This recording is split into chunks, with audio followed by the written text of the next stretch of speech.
Hi everyone. A type of offer that I'm starting to see more frequently in today's market is what's known as a first refusal offer, sometimes referred to as a right of first refusal clause.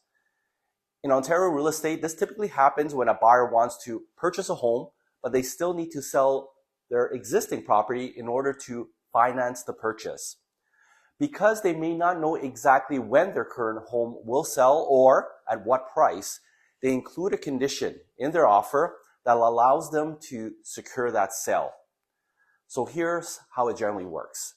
A buyer submits an offer on a property that is conditional on the sale of their current home. The seller may accept that offer, but with a first refusal clause in place. This means the property remains on the market and the seller continues to show the home to other potential buyers.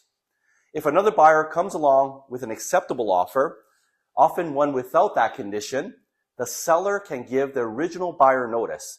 At that point, the first buyer usually has a short window of time, commonly 24 to 72 hours, to either remove the condition of selling their home and proceed firm, or step aside and allow the seller to accept the new offer.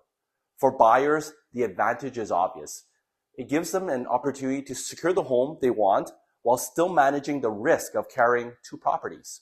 In uncertain markets, this can provide some much needed flexibility and financial protection.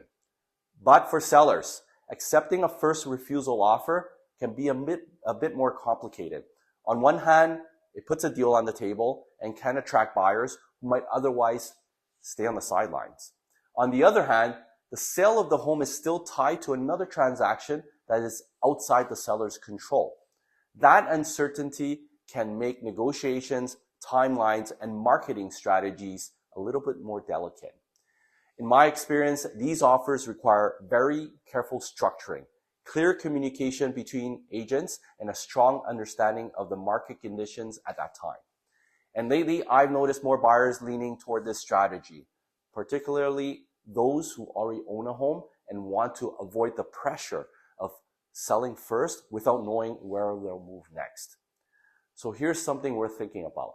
As we head into the spring market here in Ottawa, where activity traditionally picks up and competition increases, what do you do next?